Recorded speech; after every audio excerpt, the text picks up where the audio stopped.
What's up mga kapinatics? Maaga-aga pa. Good morning sa inyong lahat. Samahan nyo ngayon ako sa journey ko, and I have decided na gagawin ko yung makakaya ko para makapag-gain ng weight o ng timbang hanggang matapos yung taon na to. So tara, pasok na tayo sa school. Samahan nyo ako ngayon. Nakarating na nga pala ako dito sa aming eskwelahan pero medyo maaga pa bago ang trabaho ko. Ito at ginawa ko ay magtimbang muna ako.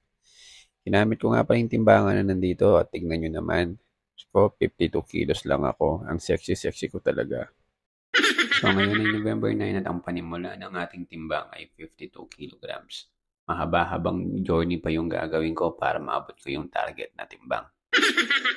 Gaya ng nasabi ko, isa sa mga unang sisiguraduhin ko ay yung pagkain ko na maaalagaan kong mabuti yung sarili ko. O sana all may nag-aalaga. Para sa araw to, naghanap tayo ng pagkain na rich in protein. So isa sa mga pagkain na nakita ko na rich in protein ay itong tokwa. Nabili ko nga pala itong tokwa doon sa labas. Masarap nga pala yung suka na nilagay nila dito. Pagkatapos ng pagkain ko ng tokwa, bumili rin ako ng soya milk. So ito yung magiging partner ng aking tokwa na kinakain. So lahat sila nanggaling sa soya.